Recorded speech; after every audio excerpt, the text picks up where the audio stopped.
We go. हाँ जी, we're back again। आज हमने पाकिस्तान फुटबॉल की बात करनी है, उसके लिए बहुत स्पेशल गेस्ट है। वो ये नहीं है शयान उबैद अलेक्जेंडर जो हमेशा मेरे साथ होता है, वो ये है the former head coach of Pakistan football team Shahzad Anwar साहब। Thank you so much for joining us sir. वालेकुम अस्सलाम। कैसे हैं सर आप? अल्हम्दुलिल्लाह फाइन। अच्छा, काफ़ी ज़्यादा बातें करने वाली हैं, लेकिन आगाज़ जो करना है ना हमने, वो करना है एक बड़े इंपॉर्टेंट क्वेश्चन से जो हमारे सब्सक्राइबर्स जो है हर वक्त पूछते रहते हैं। पाकिस्तान में फुटबॉल लीग शुरू क्यों नहीं होती? हाँ, अच्छा क्वेश्चन है। और मेरा ख्याल है कि लास्ट पाकिस्तान प्रीमियर लीग जो थी वो 2018 में थी और जो कंप्लीट नहीं हो सकी थी। यस। और उसके बाद से अभी तक लीग का कुछ चांस नज़र नहीं आ रहा है, क्योंकि फीफा ने जैसे मैंडेट दिया है एनसी को कि क्लब की स्क्रूटनी करें, और दो यहाँ पे चीज़ें आ रही हैं कि एक डिपार्टमेंटल लीग है और क्लब लीग है। यहाँ पे थोड़ा सा कॉन्फ्लिक्ट है। ठीक है, पाकिस्तान प्रीमियर लीग में पहले क्लब्स भी खेल रहे थे और डिपार्टमेंट्स भी खेल रहे थे। तो अभी भी ऐसा हो सकता है कि ये क्लब्स जो हैं, क्लब साइड से भी और डिपार्टमेंटल साइड से भी, दोनों तरफ से टीमें आएँ और पाकिस्तान प्रीमियर लीग का आगाज़ हो जाए। तो वो अभी तक मेरा ख्याल है कि एनसी डिसाइड नहीं कर सकी है कि पहले इलेक्शन हो जाए, उसके अंदर क्लब्स बिल्कुल क्लियर हो जाएं।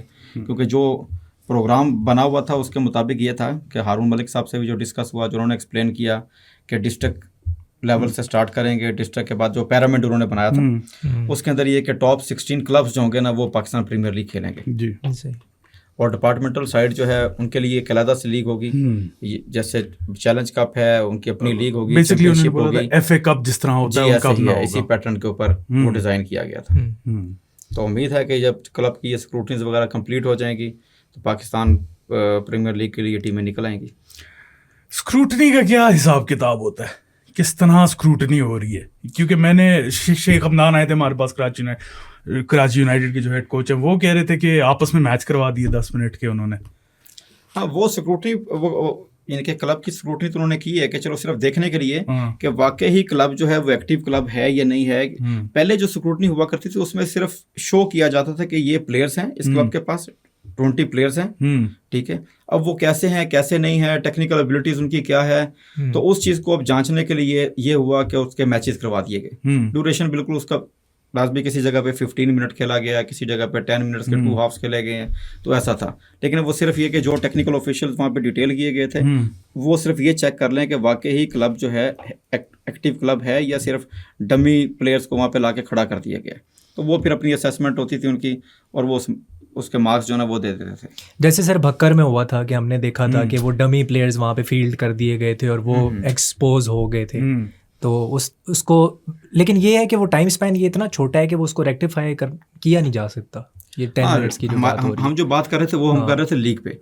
तो वो जो पैरामीटर है उसमें ये है कि पहले डिस्ट्रिक्ट चैंपियनशिप होगी, डिस्ट्रिक्ट चैंपियन जो है वो फिर नेक्स्ट राउंड के अंदर खेलेगा, ठीक है। फिर वो प्रोविंशियल लेवल के ऊपर जाएंगे, इसी तरह टीमें ऊपर आते आते तो टॉप 16 टीम्स जो होंगी ना वो पाकिस्तान प्रीमियर लीग का हिस्सा पाकिस्तान प्रीमियर लीग में आएंगी। और ये हारून मलिक साहब ने भी कहा है। हाँ, एग्जैक्टली यही बोला।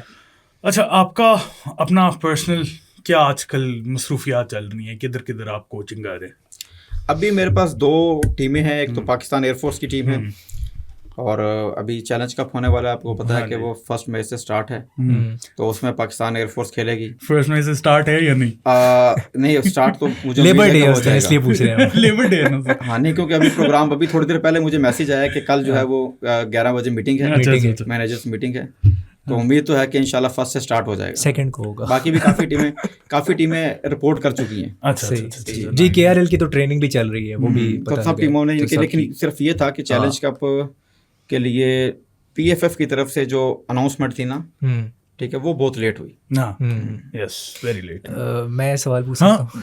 पूछना भाई, मेरे से इजाज़त लेनी है तूने। सर मैं ये पूछना चाह रहा था, मैं एक्चुअली चाहता हूँ कि लोग थोड़ा आपको जाने, क्योंकि हमें सिर्फ पाकिस्तानी नहीं देखते, इंडियंस भी देखते हैं, नेपाली जो हैं वो देखते हैं, बांग्लादेश के लोग गालियाँ भी सारे देते हैं। आप क्यों सर कोच बनना चाहते थे?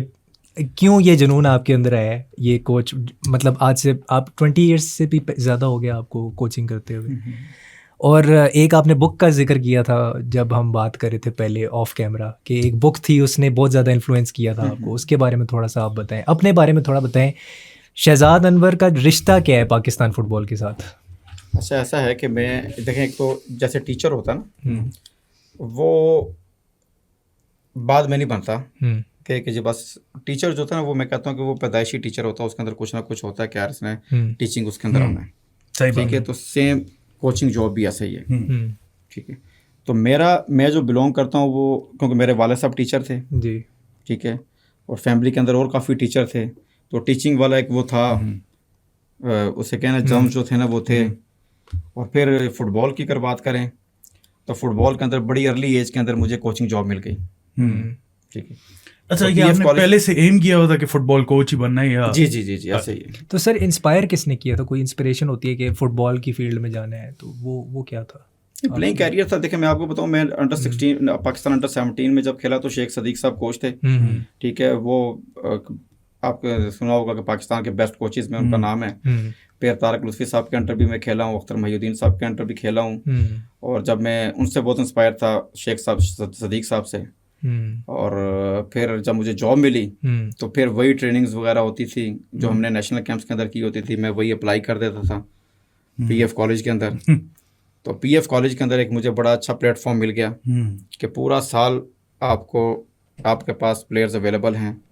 ठीक है, आप प्रैक्टिकली इन्वॉल्व हैं ट्रेनिंग के अंदर। ठीक है, जिसका एज जो है ना फिर मुझे फर्दर कोचिंग कोर्सेज के अंदर भी मिला। सही। सर आप किस एज ग्रुप तक खेले थे वैसे? मैं पाकिस्तान अंडर 17 और अंडर 19 अंडर 19 में। और ये कौन सा एरा था? ये 1996 और 1998। और 98 से आपने फिर कोचिंग स्टार्ट? नहीं, 98 से फिर मैंने कोचिंग स्टार्ट कर दिया आपने। सही सही। अच्छा, वो बुक के बारे में बताया ना कि ये मुझे कोई बता रहा था कि आप लोगों की बात हुई, कोई मूवमेंट इन फुटबॉल। अच्छा, वो ऐसा था कि PFF का कोई कोचिंग कोर्स चल रहा था, कोका कोला कोचिंग कोर्स। तो हमारे एक सीनियर थे जो मेरे कोच हैं, तो वो भी उस कोचिंग कोर्स के अंदर थे।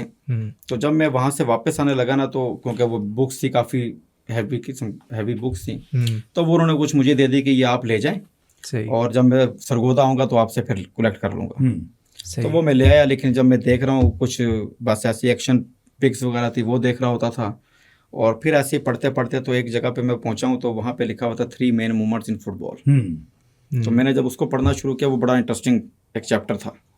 और ये इसमें योहान क्राइफ से रिलेटेड भी बात थी। मैं कह रहा हूँ कि वो जब मैंने पढ़ना शुरू किया ना, तो बहुत ज़्यादा इंटरेस्टिंग था। जितनी बार मैं पढ़ता जाता था तो कंसेप्ट क्लियर होता था कि ये है क्या, कि यार 3 मेन मूवमेंट्स के अंदर के when we have a possession, when opponent has a possession, और फिर transition, attack to defence, defence to attack.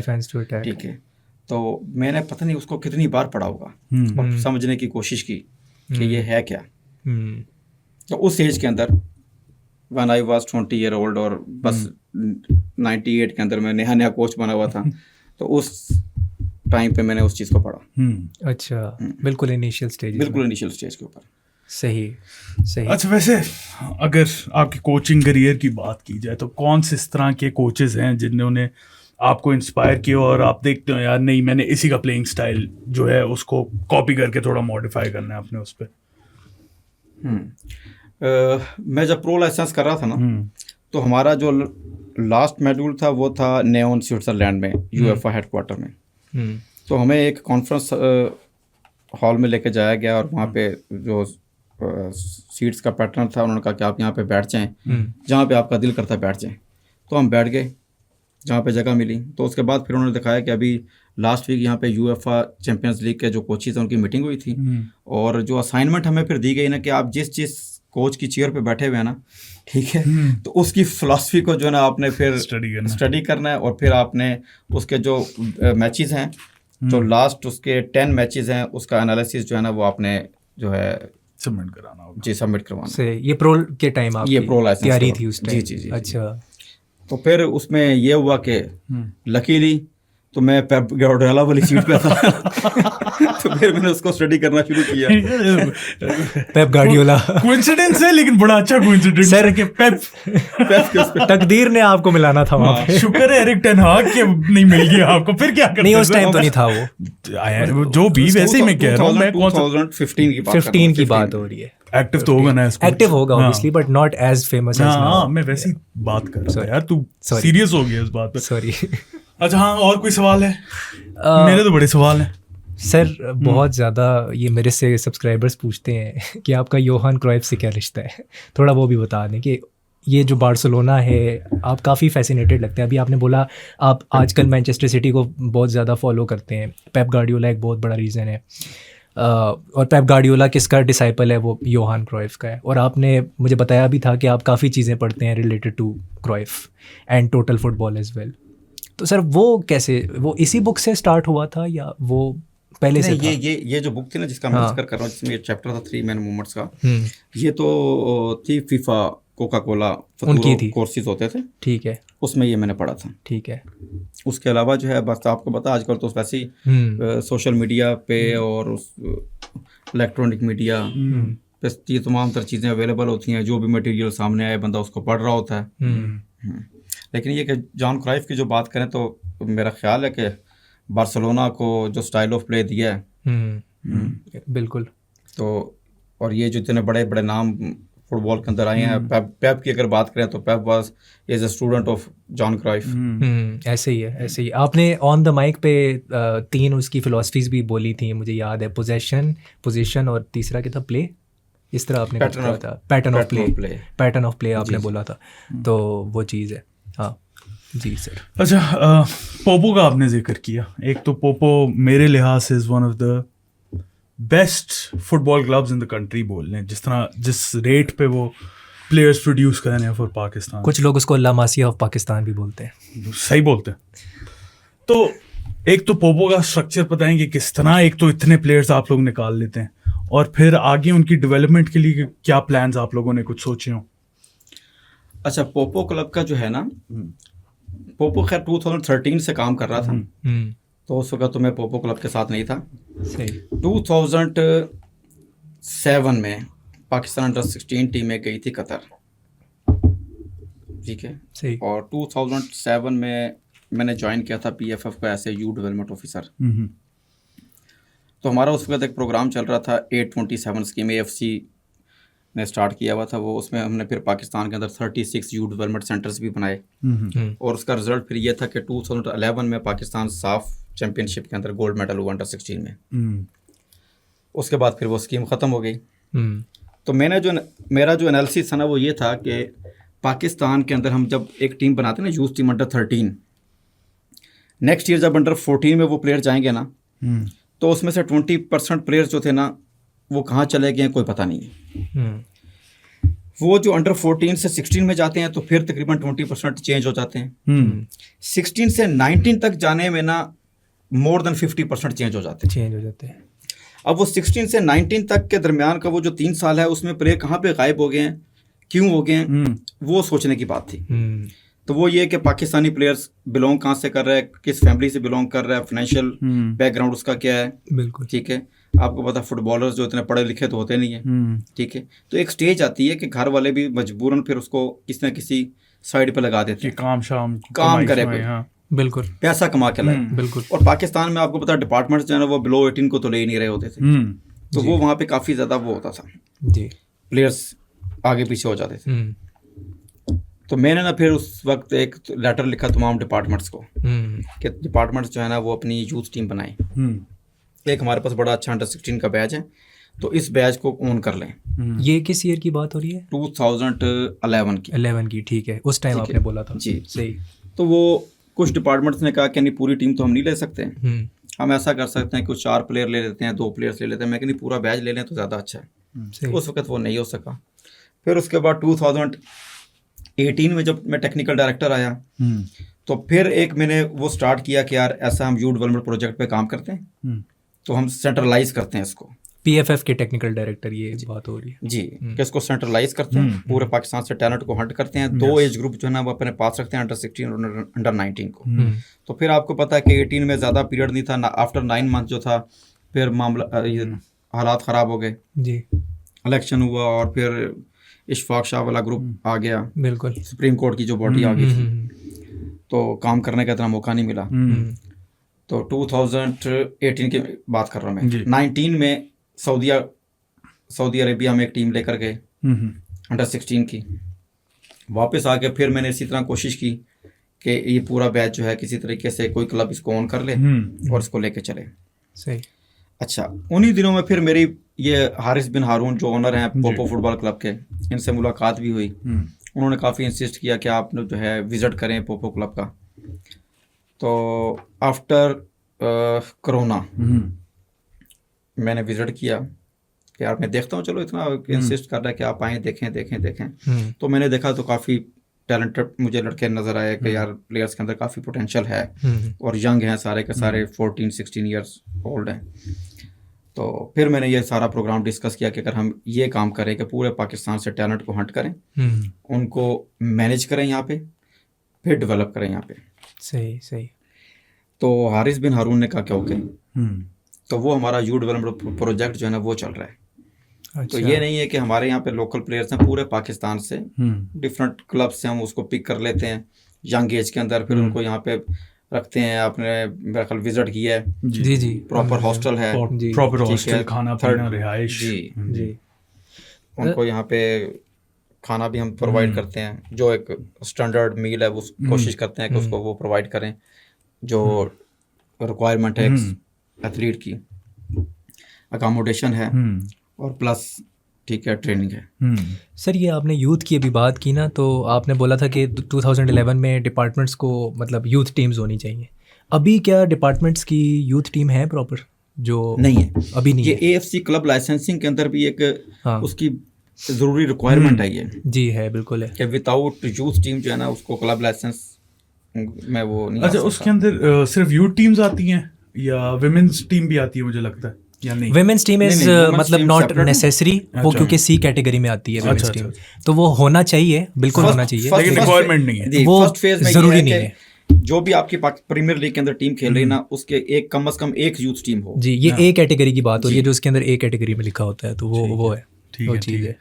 अच्छा सर, क्योंकि यहाँ पे लीग नहीं है और अभी हमने देखा है कि काफ़ी ज़्यादा प्लेयर्स पाकिस्तान से उठ के अफगानिस्तान भी गए हैं, जो कि बड़ी अच्छी बात है, उन्हें गेम टाइम मिल रहा है। 9 प्लेयर्स ऑफ पाकिस्तान। सो इस तरह है कोई प्लान पोपो से कोई लड़के फॉरेन लीग्स में भेजे जाएं? कुछ इस पे वर्क कर रहे हैं आप लोग? जी ऐसा ही है। अगर आपको याद हो कि लास्ट ईयर हमने 3 प्लेयर्स जो थे वो ट्रेनिंग के लिए ब्राज़ील भी गए थे। वलीद था उसमें, वलीद खान था, रिजवान था, मोहम्मद रिजवान और मोहम्मद ताहा भी था। ये 3 प्लेयर्स जो थे ये गए थे वहाँ पे। और उससे पहले भी मैंने कोशिश की थी कि पाकिस्तान के 4-5 प्लेयर्स वो भी ब्राज़ील गए थे, जिसमें राव उमर था, बिल्कुल, उसमें एहसान एहसान भी था, हाँ, जो भी नेशनल वुमेन टीम के साथ गोलकीपर कोच हैं, टीम के कोच हैं। अहमद फ़हीम पाकिस्तान वापडा से हैं, अली उज़ैर पाकिस्तान वापडा से, अली उज़ैर गुज्जर जो भी नेशनल टीम में मिडफील्ड खेल रहे हैं, सेंटर मिड, यस। जी। तो ये 4 प्लेयर्स थे, ये भी वहाँ पे ट्रेनिंग के लिए गए थे ब्राज़ील। तो अभी भी मेरी कोशिश है। तो सारों को आपने भेजा था ये जी, जितना भी क्रॉप किया है? जी अभी कोशिश है कि फॉरेन लीग्स में फर्दर है, कुछ मेरी बात चल रही है, अज़रबैजान में चल रही है। अच्छा। कि ये आफ्टर जून के जो मैचेस है ना, इसके बाद जो है कुछ प्लेयर्स को अज़रबैजान भेजा जाए, क्योंकि पाकिस्तान में जब तक लीग स्टार्ट नहीं होती उस वक्त तक पाकिस्तानी प्लेयर्स एंगेज होने चाहिए, किसी लेवल पे खेलें। और अभी अगर हम पाकिस्तान टीम के रिजल्ट्स की बात करें ना, लोग पूछते होंगे कि यार ये क्या है, सिलेक्शन ठीक नहीं है। ना सिलेक्शन का मसला है, ठीक है, और ना मैं कहूँगा कि अभी स्टीफन है या मैं था, ना कोचिंग का कोई ऐसा मसला होगा। ठीक है, प्रॉब्लम जो है ना कि लीग नहीं है, ठीक है, तो प्लेयर्स को खेलने का मौका नहीं मिल रहा। हाँ, रेगुलर गेम टाइम तो नहीं अभी होगा। एक बड़ा अच्छा ये हुआ कि अफगानिस्तान के अंदर अगर 9 प्लेयर्स पाकिस्तानी खेल रहे हैं तो एक डोर ओपन हुआ है, तो एटलीस्ट वहाँ पे खेल तो रहे हैं। जुनैद शाह ने बहुत अच्छी फ्री किक मारी थी, वो ब्लॉकबस्टर फ्री किक। शायद दोस्त ने गोल मारा। अभी तक जितने भी पाकिस्तानी प्लेयर्स हैं उनकी बड़ी अच्छी परफॉर्मेंस वहाँ पे जा रही है, बड़ी अच्छी बात है। तो नेक्स्ट सीजन के अंदर मेरा ख्याल है कि अभी इस दफा 9 है, तो हो सकता है कि नेक्स्ट सीजन के अंदर डबल हो जाए, ज्यादा होंगे। जस्ट बाय द वे, अगर आप लोगों ने नोटिस किया हो, एक तो उनके ग्राउंड्स अफगानिस्तान प्रीमियर लीग में बहुत अच्छे हैं, उनकी ब्रॉडकास्टिंग क्वालिटी, यहाँ पे नेशनल टीम के हम ब्रॉडकास्ट नहीं कर सकते, और उधर टॉप नॉच। देखें डेवलपमेंट के अंदर ना, बाकी जहाँ तक बाकी चीज़ें, तो इंफ्रास्ट्रक्चर का भी बड़ा अमल दखल है, वो बड़ा इंपॉर्टेंट है कि without well levelled grassy pitch how you can teach on the players how to play fast and quick football, वो फिर तो जो कि नहीं कर सकते। आप खिलाना चाहते हैं, खास जो हम खिलाना चाहते हैं, आप खिलाना चाहते हैं, ठीक है। तो प्लेयर्स इस तरह के फील्ड्स पे खेल के उससे हैबिचुअल हो जाते हैं, ठीक है। ऐसा हुआ है, मैं आपको बता रहा हूँ कि हम 2009 में एस्पायर में थे, ठीक है, तो one of the best in world है, उनकी जो बिल्कुल, फैसिलिटीज हैं, बिल्कुल। तो वहाँ पे भी पाकिस्तानी प्लेयर अगर पास कर रहा है तो बॉल जमीन से उठ रहा है। हाँ, तो वो फील्ड प्रॉब्लम तो नहीं है, कोई पिच का प्रॉब्लम ऐसा नहीं है, लेकिन क्योंकि वो आदत बन गई है कि हमने वो ऐसे ही बिहेव कर रहे होते हैं। तो हम हवा में बॉल खेल रहे, लॉन्ग बॉल खेल रहे हैं, तो वो चीज़ है। और भाई इनेट फुटबॉल हमारी लॉन्ग बॉल फुटबॉल हो चुकी है वो तो basically। पाकिस्तान का डीएनए है लॉन्ग बॉल फुटबॉल, और डीएनए को चेंज साथ साथ हो सकता है चेंज या नहीं। नहीं, डीएनए तो आप ये नहीं कह सकते कि सिर्फ लॉन्ग फुटबॉल है, ठीक है। हमारा रीजन देखना है, रीजन बेस्ड है टेरेन जो हमारी है। अगर आप हमारा कराची का फुटबॉल देखें तो उसको नहीं हम कह सकते कि वो लॉन्ग फुटबॉल है, नहीं वो तो नहीं है, ऐसा नहीं, वो तो नहीं है, ठीक है। तो वो मिक्सचर है थोड़ा सा, पंजाब का डिफरेंट स्टाइल है। लेकिन अभी ये कि पंजाब में भी टीमों ने स्टाइल ऑफ प्ले चेंज किया है। काफ़ी टीमें ऐसी हैं कि जो अभी पोजेशन बेस्ड फुटबॉल खेलना स्टार्ट कर दी है, बिल्डअप भी कर रही होती हैं। ऐसा नहीं है कि अब सिर्फ लॉन्ग फुटबॉल ही है, वरना पहले कुछ अर्सा पहले तक 20 ईयर्स बिफोर अगर बात करें ना, तो अब बिल्कुल क्लियर कट ये बात थी कि यार मिडफील्डर्स जो हैं वो हमने लेने हैं कराची से, क्योंकि क्रिएटिव होते हैं, टाइट स्पेसेस में ड्रिबल कर लेते हैं, वो हम पंजाब से ले लें, ठीक है। लेकिन अगर अभी मैं यूथ को देख रहा हूँ ना, जो हमारी पाकिस्तान अंडर 16 टीम थी, अंडर 19 टीम थी, अगर आप देखें तो अंडर 19 टीम के अंदर अगर 3 सेंटर बैक्स के साथ खेल रहे तो एक सदाम था, उसके राइट पे अदील था, लेफ्ट पे राहिल था, तो 2 केपीके से हैं और एक पंजाब से। सर मैं यहाँ पे जिक्र करना चाहता हूँ मिनर्वा एकेडमी का, जो कि इंडिया पंजाब में है। तो it's one of the best, not one of the best academy in India कह सकते हैं। उधर रंजीत बजाज होते हैं कोच, तो क्योंकि मैं इंडियन फुटबॉल भी कवर करता हूँ इसलिए मुझे पता है। तो ये संदेश झिंगन हो गया, अनवर अली हो गया, उनके पास बहुत टॉल डिफेंडर्स हैं, 6 फुट 4 इंच, 6 फुट 5 इंच। वो भी यही कहते हैं कि हमें पंजाब की तरफ जाना चाहिए अगर हमें साइज वाला डिफेंडर चाहिए, बट उनके जितने भी डिफेंडर्स हैं वो सारे बॉल प्लेइंग है। हाँ, संदेश झिंगन उतना बॉल प्लेइंग नहीं है, लेकिन Anwar Ali is a great ball playing defender, और लोग उसको विर्जिल वैन डाइक भी कहते हैं इंडिया में, not me, I am not saying Indian Virgil van Dijk उसको कहते हैं। तो वो उन्होंने अपनी बॉल प्लेइंग पे काम किया है, इग्नोर कर दिया तुमने, सॉरी काम किया है। अच्छा जी सर। नहीं ऐसा भी अभी शायद अभी पाकिस्तान के अंदर भी काफी चेंज आ गई है। अभी पाकिस्तान के अंदर भी आपको हर रीजन के अंदर ऐसे डिफेंडर मिलेंगे जो बॉल प्लेइंग डिफेंडर हैं, जो कंट्रोल करेंगे, बिल्डअप करेंगे, कर सकते हैं, ऐसा नहीं है कि नहीं कर सकते हैं। वो वाला जो स्टाइल था ना, ठीक है, मैं आपको बड़ी मजे की बात बताता हूँ। मैंने जब PF कॉलेज को ज्वाइन किया ना, 98 की बात है, तो जब उनका इंटर हाउस चैंपियनशिप हुआ करती थी ना, तो एक स्लोगन बड़ा मज़े का था, और वो अपने वो कर रहे हैं, बकअप कर रहे होते थे जब, तो वो कह रहे होते थे कि उड़ा दो, मार दो, फाड़ दो। तो इनके डिफेंडर्स जो होते थे ना, उनका सिर्फ यही काम होता था कि बस उसने उड़ाना है, उड़ाओ। वो मेरा एक दोस्त था, वो भी बताता था, मुझे जगह नहीं याद कि कहाँ पे, वहाँ पे भी उसका कोच जो होता था वो कहता था बॉल जुले पर बंदा ना जुले, ऐसे ही बॉल जाने तो बंदे को उड़ाना। मैंने इनकी पंजाब में विलेज साइड पे अभी भी है, कहते कि जब बॉल जाए या बंदा जाए। मैंने इनके प्लेयर का, वलीद का, मैंने जब किया था ना पॉडकास्ट, तो मैंने कहा आप लोग अभी लॉन्ग बॉल फुटबॉल खेलते हैं या पोजेशन बेस्ड फुटबॉल है? तो उन्होंने कहा अब हम हवा वाली फुटबॉल नहीं खेलते, हवाई फुटबॉल नहीं खेलते हम। तो वो जब से शहजाद अनवर साहब आए हैं पोपो में, उन्होंने कहा था, तो वो चीज़ है जी। नेक्स्ट क्वेश्चन मैं ही पूछता हूँ, तुमने कुछ नहीं पूछना। मैं तो सर से एक सवाल किए जा रहा हूँ। अच्छा, अभी वलीद की बात की है, तो उस तरह के और भी टैलेंटेड यंगस्टर्स हैं पाकिस्तान में, कुछ इस तरह के प्लेयर्स का नाम पता है जो फ्यूचर में आपको नजर आ रहा है कि पाकिस्तान टीम में आ रहे हैं, ताकि हमारे फैंस को भी उनका पहले से पता चले? क्योंकि इधर एक मैंने जो इशू नोटिस किया ना, जो कि मेरे साथ भी होता है, रिसर्च करना बड़ा मुश्किल होता है, क्योंकि कोई डायरेक्टरी कोई कुछ इस तरह का नहीं है कि कौन कहाँ प्लेयर खेले, कोई सेंट्रलाइज उस तरह का हमारे पास पोर्टल नहीं है। आप वो बिल्कुल सही कह रहे हैं, क्योंकि कंपटीशन नहीं है जी, ठीक है।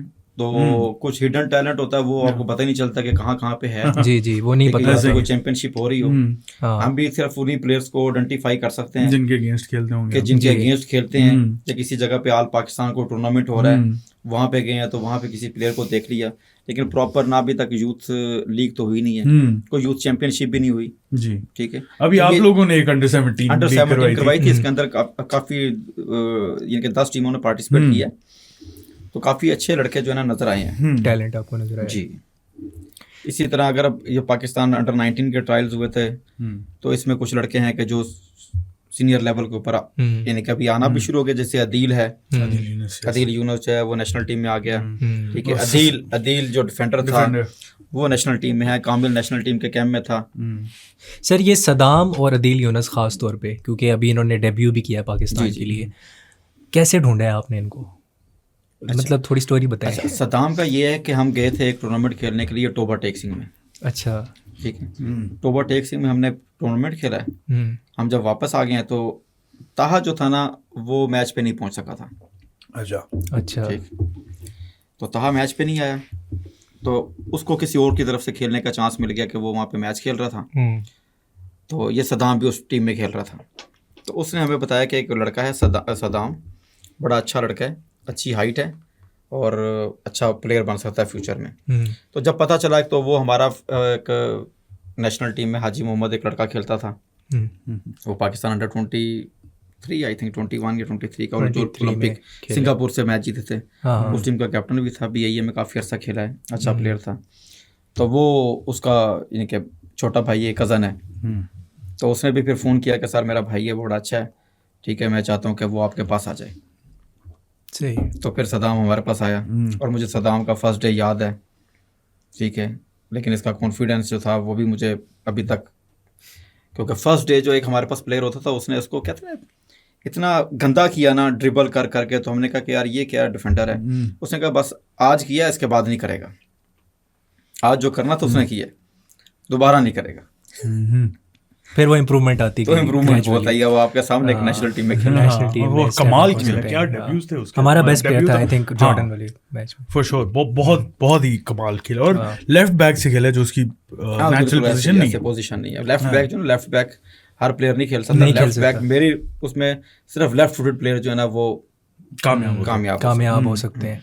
और ऑपोजिट फुट वाला जो है बहुत रेयर से हम गुजारा कर सकते हैं, बहुत रेयर गुजारा कर सकते हैं, लेकिन वो कहीं ना कहीं ब्लंडर जरूर करेगा। और उसके अभी बहुत अच्छा होना जरूरी है, क्वालिटी पे होना जरूरी है बॉल पे, तो वो चीज़ है। सर थोड़ी बात कर लेते हैं कि हमारी जो एक ट्रांजिशन होनी चाहिए टुवर्ड्स क्लब फुटबॉल, कर ले भाई, उस पर बात कर लेते हैं। हाँ, कर। सर आपको वैसे क्या लगता है कि जो हमारा सिस्टम है बेसिकली वो क्लब की तरफ जाना चाहिए, नहीं जाना चाहिए? क्योंकि मैंने भी ये बात की है, साद भाई ने भी बात की है, ऑन द माइक पे भी आप गए हैं काफ़ी बार, उन्होंने भी यही बात की है। हम तीनों यही समझते हैं कि एक क्लब बेस्ड सिस्टम आना चाहिए लीग का इन द लॉन्ग रन, मतलब 5-6 साल बाद। अभी नहीं कह रहा मैं अभी ये कह रहा हूँ, अगर आप मेरे से अभी पूछेंगे तो मैं तो कहूँगा जी बस शुरू करा, 5 डिपार्टमेंट्स, 11 क्लब्स, 16 टीमें रखें आप और आप शुरू करा दें।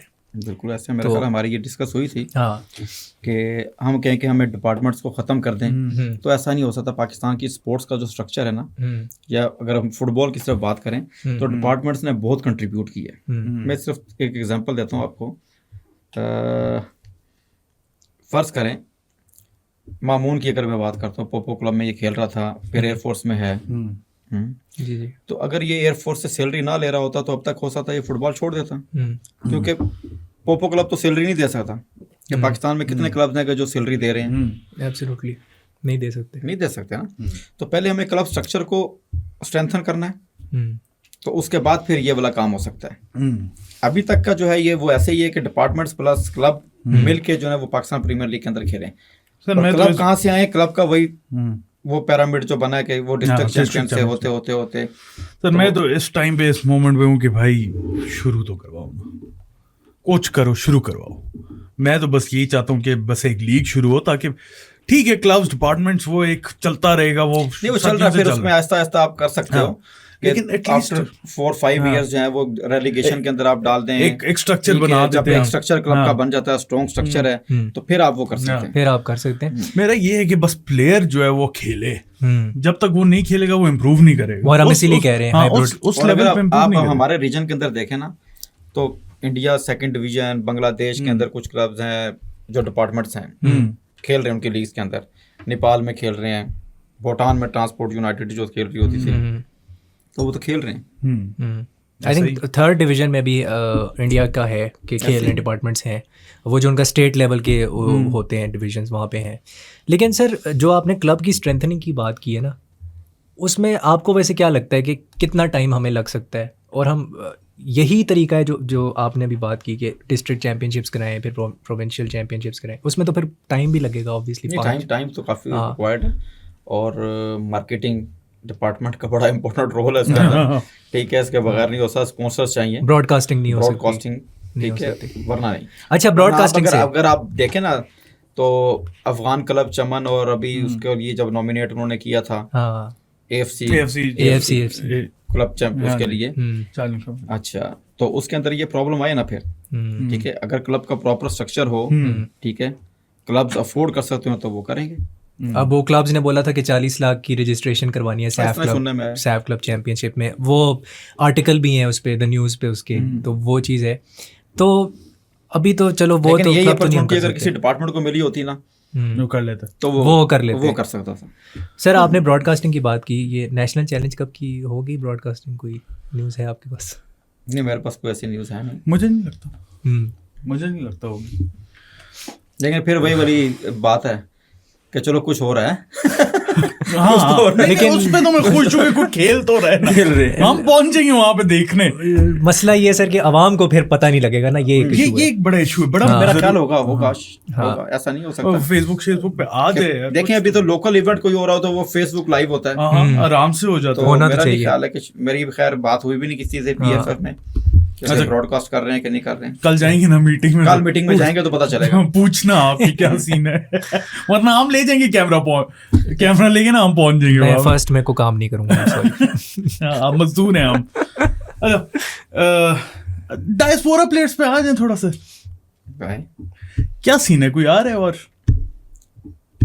पहले तो मेरा ख्याल है कि हम स्टार्ट करते हैं कि डायस्पोरा प्लेयर्स आए कैसे, और वो तो जरूरी है। मेरा अगला सवाल यही था। अच्छा, लेकिन चले आप, मैं इसमें सर एक चीज ऐड कर देता हूँ। आपके टेन्योर में कौन लोग रेडार पे थे, ये बहुत लोग जानना चाहते हैं आपके टेन्योर पे, जस्ट अपना बता दें। अच्छा, ये 3 पार्ट हो गए ना क्वेश्चन के, आपके दौर में कौन थे, कोई और आ रहा है, और शुरू से कहानी। हाँ, ये अब आप पे। अच्छा, शुरू से अगर मैं कहानी स्टार्ट करूँ ना तो वो ये था कि पाकिस्तान में प्रीमियर लीग नहीं हो रही, ठीक है, तो पाकिस्तानी प्लेयर्स खेल नहीं रहे जी, ठीक है, तो प्रोग्राम ये बना कि हमने खेलना है वर्ल्ड कप क्वालिफायर, हमारे पास 1 साल है, ठीक है, तो किया ये जाए कि पाकिस्तानी प्लेयर्स जो बेस्ट अवेलेबल हैं कहीं भी हैं, ठीक है, उनको लाया जाए और ये वर्ल्ड कप क्वालिफायर जो ना खेला जाए, प्लस लोकल प्लेयर्स भी, और लोकल प्लेयर्स साथ में उनके खेलते रहे और वो ग्रूम होते रहे, ठीक है, ये प्रोग्राम था। तो जो भी बेस्ट कहीं थे, फिर हमने वो शुरू किया कि यार कहाँ कहाँ पे प्लेयर्स हैं, कुछ खेल चुके हैं, आदिल और एतजाज थे, वो अभी तक नहीं खेले, ठीक है, इसके अलावा जो था मकैल अब्दुल्ला आपके रेडार पे था, वो रेडार पे था, यंग गोलकीपर आदम नजीब आपके जो ब्लैकबर्न रोवर्स में खेल रहा है, ठीक है, और वाइटमैन, एल्फी वाइटमैन, टॉटनहम हॉटस्पर, ठीक है, थर्ड चॉइस गोलकीपर। सर मैं आर्सेनल फैन हूँ, टॉटनहम से बंदा ना ही लाए, जरूरत है, मजाक कर रहा, ठीक है। इस तरह तो ओटिस खान मैनचेस्टर यूनाइटेड की एकेडमी से खेला है। एकेडमी, अच्छा, ओले जो है, ओले सेतर जो है, वो, और यंग प्लेयर्स के अंदर एलियत गुलजार और साहिल बशीर, जी ब्राइटन के एकेडमी, हमारे अलियसन भाई हैं, वो तो सही फैन है, बहुत बड़े फैन हैं, बहुत बड़े। उन्होंने बोला भी है कि आलमगीर अभी नहीं होगा, वो सस्पेंड हो चुका है सऊदी अरेबिया वाले मैच में, तो लायद गुलजार को आप ट्राई करें। तो ये कुछ प्लेयर्स थे कि जो रडार पे थे कि यार ये आते रहे, लेकिन प्लस में पाकिस्तानी लोकल प्लेयर्स जो हैं इंटीग्रेट करके, तो जैसे जैसे चलते रहेंगे, ठीक है, तो पाकिस्तानी प्लेयर्स भी ग्रूम होते जा रहे हैं, तो हो सकता है रेशो फिर बढ़ जाए या इक्वल पे आ जाए, या वो डायस्पोरा 3 4 5 ही रह जाए, सही। लेकिन उस वक्त ज़रूरत थी हमें कि यार जो बेस्ट अवेलेबल है ना उसको हम खिलाएं, ठीक है, और रिजल्ट लें। और I think at the end of the day decision सही प्रूव हुआ ना सर। फिर अगर मुझे नहीं लगता डायस्पोरा प्लेयर्स हमारे पास ना होते तो हम कंबोडिया को हरा सकते। देख, मैं आपको ये तो बता रहा हूँ कि कंबोडिया वाला जो मैच था ना, उसके लिए ये सारी तैयारी थी।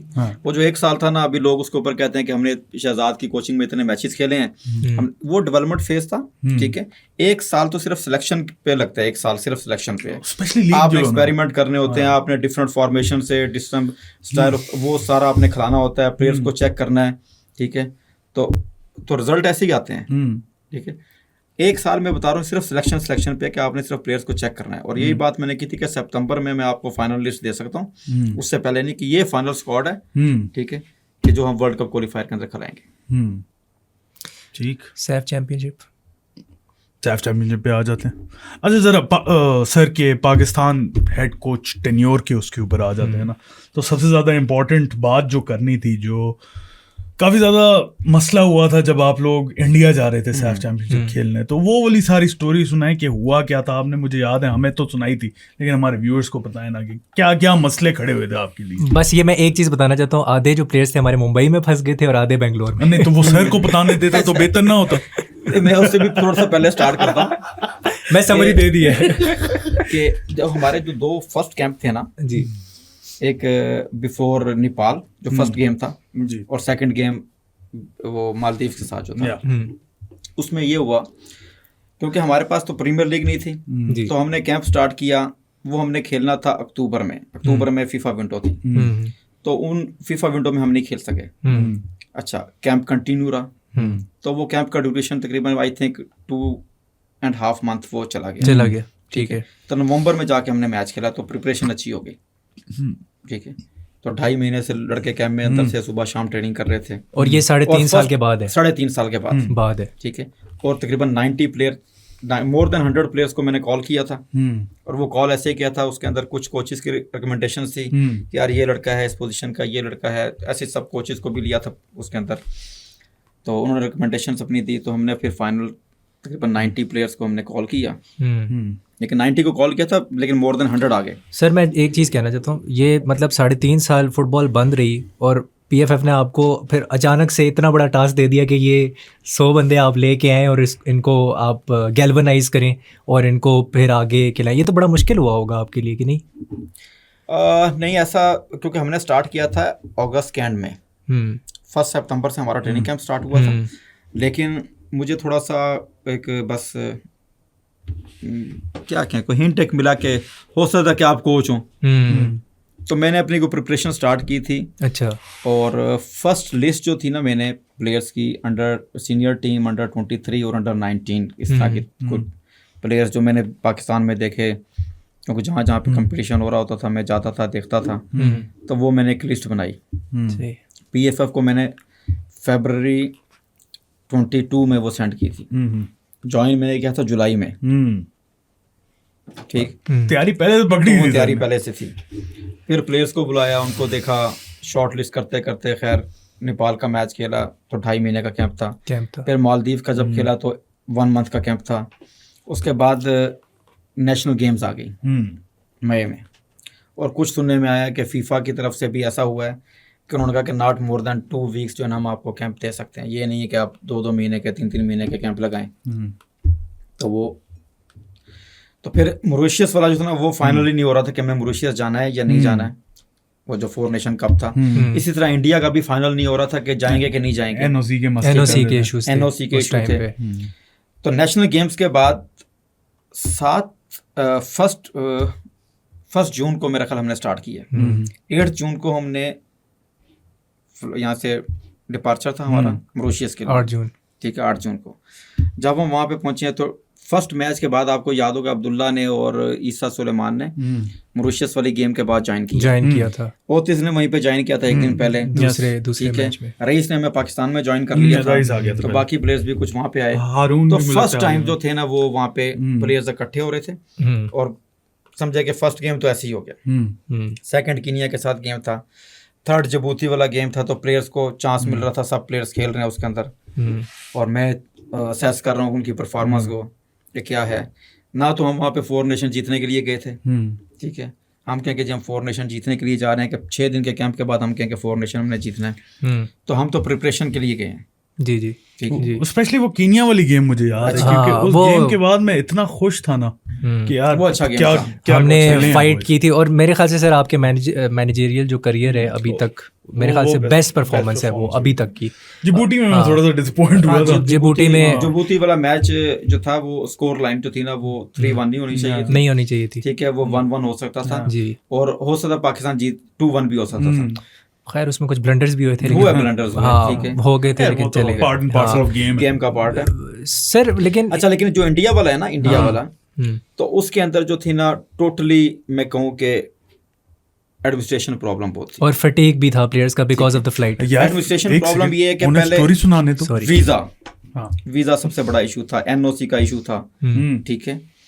तो वो मॉरिशस पे जो इंडियन एम्बेसी थी, ठीक है, और खैर पाकिस्तानी हाई कमिश्नर जो वहाँ पे थे वो भी इन्वॉल्व थे, ठीक है। एनओसी इधर से इशू नहीं हो रहा था, ठीक है।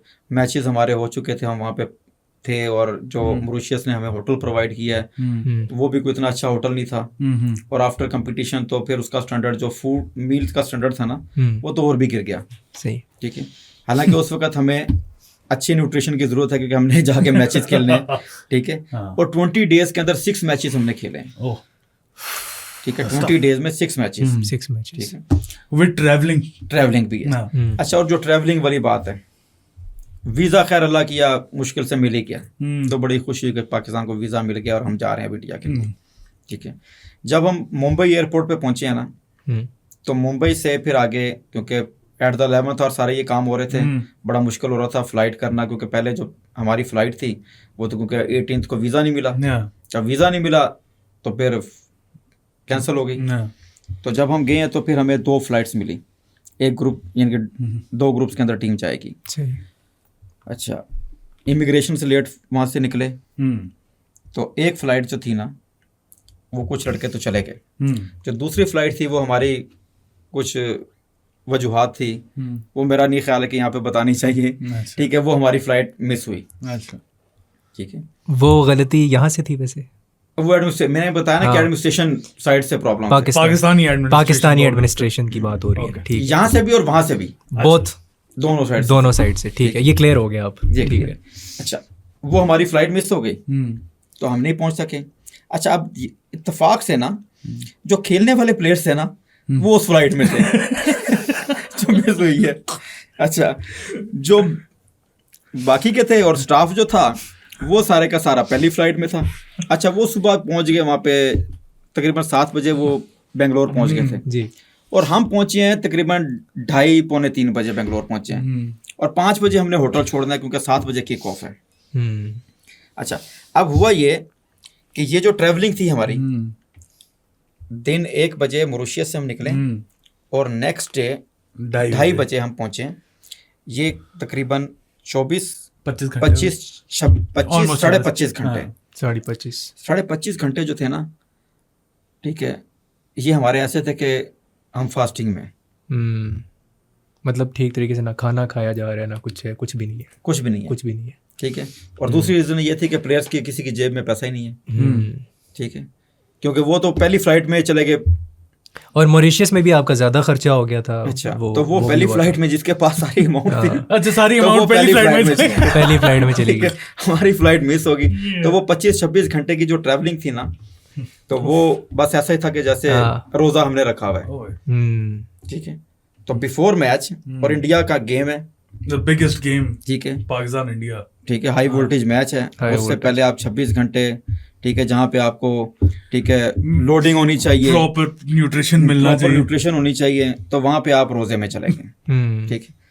2:30 बजे लंच किया, 5 बजे होटल से निकले, जब स्टेडियम पहुंचे हैं तो बारिश शुरू हो गई, ठीक है। प्लेयर्स फटीग में, ठीक है, फिर भी प्लेयर्स खेले, उसके अंदर सॉफ्ट पिच थी, ठीक है। उसका इफेक्ट क्या हुआ कि वो नेक्स्ट गेम कोएत वाले पे हुआ, ठीक है, और फिर हाई वोल्टेज मैच है, तो जितनी उनकी हिम्मत थी, जितनी जान थी, वो खेले हैं उसमें, ठीक है। लेकिन मैच के बाद तो रिकवर करना जो था ना, वो बड़ा मुश्किल था, क्योंकि ट्रैवलिंग, उसकी फटीक, फिर मैच की फटीक, तो ये हुआ इंडिया के अंदर। अच्छा, अभी बहुत से लोग कमेंट्स में आके कहेंगे कि आप एक्सक्यूजेज जो है आप सब लोग दे रहे हैं, मतलब आप तीनों जो है ना मिलके एक्सक्यूजेज दे रहे हैं, ये फैक्ट्स है, दीज आर एक्चुअली फैक्ट्स। जो देखो, गलती हुई पाकिस्तान की साइड से भी हुई, इंडिया की साइड से भी हुई, इसमें तो कोई शक नहीं है। प्लेयर्स का तो कसूर नहीं है ना इसमें, प्लेयर्स को तो जो चीजें रिक्वायर्ड होती हैं। पहले कहा कि अभी जो कमेंट्स कर रहे होते हैं कि सिलेक्शन, भाई आप जैसे मर्जी कर ले, घूम फिर के ये 30-40 प्लेयर्स हैं पाकिस्तान के अंदर, क्योंकि लीग नहीं है।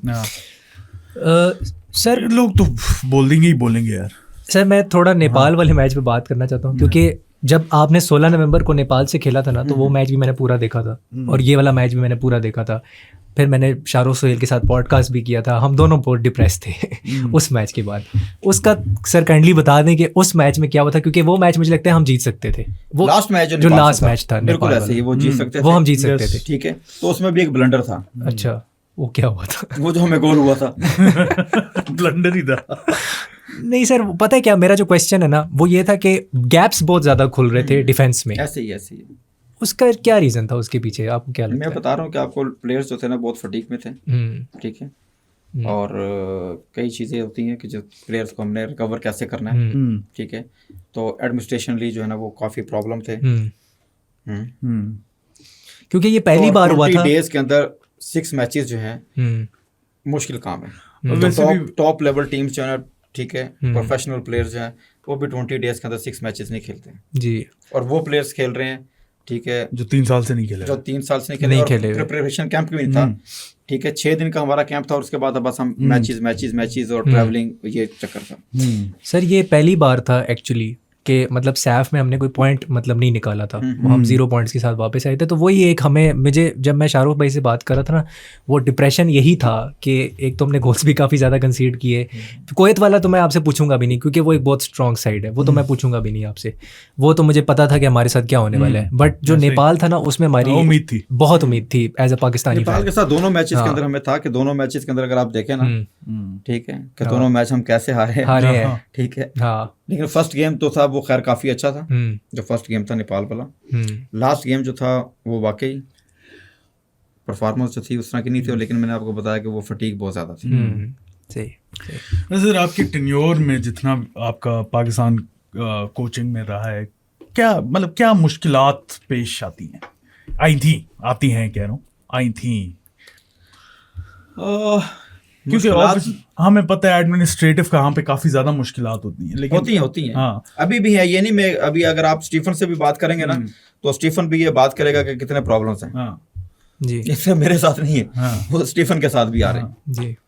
तो बताएं क्या थे? नहीं, मैं बता रहा हूँ ना कि एक तो लीग नहीं है, देख लें। हाँ, अब वो भी कह रहा है कि लीग नहीं है, ऐसे ही है। प्लेयर्स कहाँ से आप निकालोगे? यही लड़के हैं कि जो ऑल पाकिस्तान टूर्नामेंट्स वगैरह के अंदर खेल रहे होते हैं, ठीक है। तो लोकल टूर्नामेंट है वो, जो वो तो कोई वेल स्टैंडर्ड इवेंट हो, ठीक है, उनकी प्रिपरेशन उस तरह की हुई हो, फिजिकली फिट हो, ठीक है। अगर यहाँ पे ये सारा काम हो रहा हो तो फिर आपको, मेरा ख्याल है कि कम जरूरत पड़े कि आप डायस्पोरा प्लेयर्स ना बुलाएं। ऐसा ही है, ऐसा ही है। ठीक, तो आप बुलाने इसलिए पड़ते हैं क्योंकि एटलीस्ट वो खेल तो रहे हैं जी, किसी लेवल पे भी खेल रहे हैं, खेल तो रहे हैं। अभी हम कह रहे हैं कि अफगानिस्तान गए हैं, ठीक है, क्या स्टैंडर्ड है जो भी है, लेकिन एटलीस्ट वो खेल रहे हैं। यस, ऐसा ही है। आप जितना मर्जी कह लें कि फिर जी आपके पास हमारे पास जो है ट्रेनिंग पिच, अभी कहाँ पे ट्रेनिंग पिच है जहाँ पे आप लड़कों को अच्छी ट्रेनिंग करवा सकते हैं? नहीं है, नहीं, कहीं भी नहीं है। मुश्किल होती है ना। हाँ सर वो कमेंट्स में अक्सर लोग कहते हैं ना कि जी इमरान कियानी तो संडे लीग में खेलता है, तो संडे लीग वाले प्लेयर को क्यों खिला रहे हो? तो वो ये अक्सर कमेंट्स इस तरह के आते हैं। तो मैं वही कहना चाह रहा था कि वो एटलीस्ट कहीं खेल तो रहे, खेल रहा है। तो वो कुछ ना होने से तो बेहतर है, जो बिल्कुल है, जरूरी है। देखें, वीकली एक मैच तो खेलता है, ठीक है। मैं ये जो हमारे लोकल प्लेयर्स हैं नेशनल टीम के अंदर, या प्लस और कुछ जो अच्छे लोकल प्लेयर्स हैं, ठीक है, उनको भी देख रहा हूँ, ठीक है, काफ़ी अरसे से देख रहा हूँ, तो वो कितने मैचेस खेलते हैं। जी जी, नहीं खेल रहे होते, ऐसे ही, ऐसे ही। अच्छा, फाइनल क्वेश्चन मेरे लिहाज से ये होना चाहिए, अभी अगर आपको पाकिस्तान में PFF के टेक्निकल डायरेक्टर आ जाओ, चूज करेंगे? मैं पहले भी एज ए टेक्निकल डायरेक्टर काम किया जी। और क्योंकि टेक्निकल डायरेक्टर जो है ना, उसके लिए ये है कि technical director is responsible for the next generation या नेक्स्ट डेकेड कहने का, एब्सोल्युटली, ठीक है। और coach is responsible for the next game. तो ये टेक्निकल डायरेक्टर वाला जो काम है ना, ये बड़ा काम है, ठीक है, क्योंकि इसमें आपने पूरे कंट्री के फुटबॉल को चलाना है, बेसिकली स्ट्रक्चर बनाना है, ठीक है। यूथ टीम्स हैं उसके अंदर, कोच एजुकेशन है आपका, ठीक, तो ये सारी चीज़ें उसके अंदर आती हैं। और कोच एजुकेशन ऐसी अभी आ गई बात, तो कोच एजुकेशन के ऊपर भी हमारे कंट्री के अंदर काम नहीं हुआ, जो होना चाहिए था। पिछले 1.5 साल से देखें अगर आप, पहले तो वैसे ही फुटबॉल बंद था, लेकिन जब से NC ने काम स्टार्ट किया जुलाई से अभी तक, ना कोई रिफ्रेशर कोर्स हुआ है, ना कोचिंग कोर्स हुआ है। तो विदाउट कोच एजुकेशन किस तरह आप फुटबॉल को डेवलप कर सकते हैं? Impossible. Coach education is the best tool for football development. बिल्कुल सही ऐसा ही। बिल्कुल है। तो कोचेस ही नहीं होंगे तो क्या करेंगे? ऐसे पहले सर वो तो आपने अगर आप ये पाकिस्तानी कोचेस को ना आप कहें कि यार ये क्या कोच है, भाई आपने पाकिस्तानी कोचेस के लिए किया क्या अभी? वो तो फुटबॉल इनएक्टिव था, ना अब एक्टिव हुआ है, तो सबसे पहला काम तो रिफ्रेशर कोर्सेज होना चाहिए था कि यार इनको अपडेट करें हम, सर फिर इनसे काम लें। आपने ये बात की थी ना PFF डी लाइसेंस की, जो पहले होता था आज से 4-5 साल पहले, अब वो भी नहीं हो रहा, वो भी ख़त्म हो चुका है। तो अब जैसे हम इंडिया में देखते हैं, बांग्लादेश में देखते हैं, वो मैं करा रहे रोजाना देख रहा होता हूँ कितने कोचिंग कोर्सेज हो रहे होते हैं। हैं। ठीक है, बल्कि ये तमाम पाकिस्तान सिर्फ एक मेरे ख्याल कंट्री रह गया कि जो AFC कोचिंग कन्वेंशन का पार्ट नहीं है, बाकी पूरा एशिया उसका पार्ट है और वो अपने अपने कोर्सेज करवा रहे हैं। ठीक है, अपने कल्चर के मुताबिक, जो उनका फुटबॉल कल्चर है, जो उनका DNA है, उन्होंने खुद डिजाइन किए हुए हैं। बांग्लादेश फुटबॉल फेडरेशन जो है वो B सर्टिफिकेट करवाती है, अपना BFF B सर्टिफिकेट। ऑस्ट्रेलिया जो है वो प्रो लाइसेंस करवा रहा है, कतर प्रो लाइसेंस करवा रहा है, इनका अपना है KUFA प्रो लाइसेंस। जी ठीक है, जापान बिल्कुल ठीक है, इंडिया प्रो लाइसेंस करवा रहा है, प्रो करवा रहा है। तो बाकी हमारे रीजन की अगर बात करें तो मैं कह रहा हूँ कि मालदीव वगैरह और ये सब अपना अपना कोचिंग कन्वेंशन का हिस्सा है और अपने कोर्सेज करवा रहे हैं। अभी शेख हमदान भी जो है उनको भी बाहर जाना पड़ा है इसी वजह से, क्योंकि यहाँ तो हो ही नहीं रहा है कुछ, मतलब कोचिंग के एजुकेशन के हवाले से। नहीं, शेख हमदान भी गया है और कुछ और भी हमारे पाकिस्तानी कोचेज जो थे जिन्होंने जाके वो FA लेवल 1, 2 और 3 कोर्सेज जो वो किए हैं। सही सही, ठीक है। एटलीस्ट उन्होंने अपने कोचिंग कैरियर के लिए कुछ तो किया कि अपने नॉलेज को एनहेंस तो करें। सर जो लास्ट क्वेश्चन है ना वो बड़ा ख़तरनाक है और वो ये है, ज़रूरी है, बहुत ज़रूरी है। वो मेरा क्वेश्चन ये है कि सर जून के बाद क्या होगा, क्योंकि मार्च जो क्वालिफायर्स हैं AFC एशियन कप क्वालिफायर्स, वो तो मार्च में आएंगे 2025। 9 महीने का एक बहुत वेकेंट गैप है आफ्टर 11 जून 2024। अब पाकिस्तान फुटबॉल फेडरेशन, हमें नहीं पता वो फ्रेंडलीज बीच में कराती है नहीं कराती है, मैं आपसे वो नहीं पूछ रहा। हमारे प्लेयर्स क्या करेंगे, जो लोकल प्लेयर्स होंगे वो अब करेंगे क्या इन 9 महीने में? चलें डायस्पोरा तो बाहर खेल लेंगे, ये क्या करेंगे 9 मंथ्स में? हाँ, अच्छा क्वेश्चन है, क्योंकि 9 मंथ बनते हैं और दरमियान में एक फीफा विंडो है। मेरे ख्याल 2 फीफा विंडो आ जाएंगे, अक्टूबर नवंबर, नहीं सितंबर अक्टूबर वाली है, और मेरे ख्याल शायद दिसंबर, वही एक ही है। सर 3 है एक्चुअली, मुझे अली हसन ने कहा था 3 है, एक अक्टूबर में, फिर एक नवंबर में, और तीसरी मुझे भी याद नहीं आ रही, लेकिन 3 आएंगी बीच में। चलिए, ये जो पीरियड आता है इसके अंदर फ्रेंडली गेम्स तो हो सकती हैं, और फ्रेंडली गेम्स से ज़्यादा अच्छा कोई किसी कंपटीशन के अंदर कोई 4 नेशन कप वगैरह या 3 नेशन जो उसके अंदर पाकिस्तान को पार्टिसिपेट करना चाहिए 4 नेशंस में, वो तो चलो आ गया। लेकिन अब ये बाकी का जो पीरियड है, या तो कंटिन्यू कैंप हो, लेकिन उससे भी बेहतर ये है कि लीग करवाई जाए इस पीरियड के अंदर। आई मीन स्टार्ट करने को तो कर सकते हैं, क्यों नहीं सर? जिस तरह भी करें, डिपार्टमेंट्स लें, क्लब्स लें, या जो लीग्स में खेल रहे थे क्लब या प्रोमिनेंट क्लब जो है पाकिस्तान के अंदर, ठीक है, कोई क्राइटेरिया बना के उनको लिया जाए और पाकिस्तान प्रीमियर लीग स्टार्ट करवाई जाए। बिल्कुल बिल्कुल। अच्छा सॉरी, एक लास्ट क्वेश्चन फाइनल क्वेश्चन है जो कि बड़ा इम्पोर्टेंट है, जो यंग लोग फुटबॉल में इंटरेस्ट रखते हैं और कोच बनना चाहते हैं पाकिस्तान में, क्या पाथवे उनका शहजाद अनवर बनने के लिए? देखें, उसमें तो इम्पोर्टेंट चीज़ है कि पहले तो PFF कोच एजुकेशन सिस्टम जो है ना, ठीक है, वो कोच एजुकेशन के ऊपर काम स्टार्ट करें, प्रॉपर एक डिपार्टमेंट हो, तो फिर है, क्योंकि हर बंदा तो बाहर जाके कोर्सेज करना अफोर्ड नहीं कर सकता। ठीक है, जो अफोर्ड कर सकता है वो जा रहे हैं अपने कोचिंग नॉलेज को एनहांस करने के लिए। जो नहीं कर सकता है तो लास्ट पाकिस्तान में कोर्सेज होने चाहिए। तो फिर जो पाथवे है वो वही है कि स्टेप बाय स्टेप के इंट्रोडक्टरी कोर्सेज हैं, फिर C licence, B licence, A licence, लेकिन इस सारे पीरियड के लिए आपको कम से कम 10 से 12 साल लगते हैं। ठीक है, अगर प्रॉपर टाइम फ्रेम से हो रहे हो, PhD करने के मुतरादिफ है ये। तो वो अगर प्रॉपर हो रहे हो, क्योंकि हमारा तो कोच एजुकेशन जो है वो मेरा ख्याल है कि लास्ट 2015 में फर्स्ट और अभी तक का लास्ट कह रहे हैं कि वो A लाइसेंस हुआ था, 15 में हुआ था, 2015 में हुआ था। 9 साल 9 साल हो गए। वाह।